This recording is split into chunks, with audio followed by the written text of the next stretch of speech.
Energy up, energy up. Ready? Ready? Busting out of the cafe into the streets. Bring the poetry into the streets. No, just kidding. Okay, this is a very American poem. This is about being American. It's about what it means to be an American. And that's right, I wrote it in Jerusalem about America. So, this is for you Americans out there. And not Americans. This is called Land of the Free. I wrote it on Thanksgiving. I was getting nostalgic. It occurs to me I am American in my bones. That though my food, macaroni and cheese, and my nationality, Jewish, American, are hyphenated, I like my nations full of big dreams that are feel-good at the core. I want to have one from each race, sex, and gender come forward and say something to make me feel like we are one big, happy family.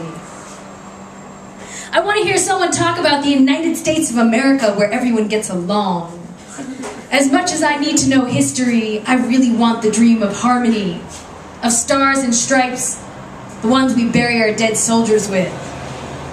As early as memory, the dream was taught to me. Town Square light show every summer on Memorial Day, it was sung to me.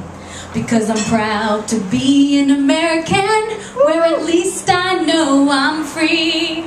And I won't forget the man who died, who gave that right to me. And I'll gladly stand up next to you and defend her still today. 'Cause there ain't no doubt I love this land. God bless the USA. Woo!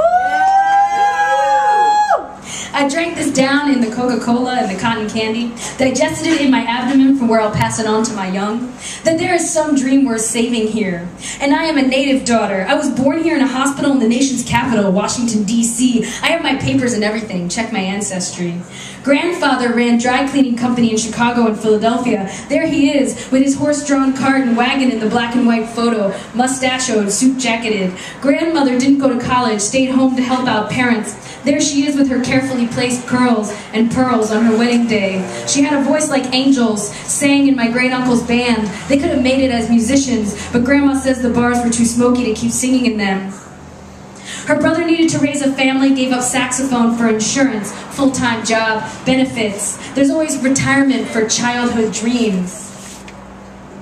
Grandma said Mother needed her at home, told her, I know they're looking for a secretary down at the school.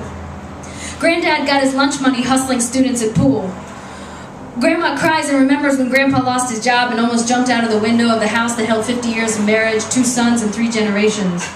She remembers letting the Fuller Brush men in to sell her an apple or polish during the bad times.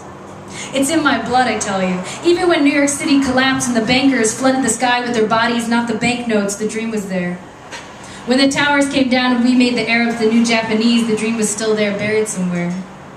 Because we want to exist in our sea to shining sea, land of the free mystery, and I was raised on these dirty, vast oceans, this manifest destiny, even if it just means family on Thanksgiving.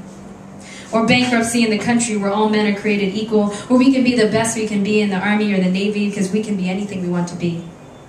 Because here I am, post-university, professional, accomplished, free, as educated as one can be, and I left to be in another country and pursue dreams that weren't given to me.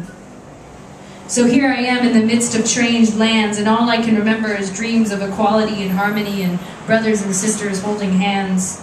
I hold on to this memory as it shakes each year that goes by. I shield it from reality, from history, from time, because the dream is my American birthright, and if nothing else, it's mine.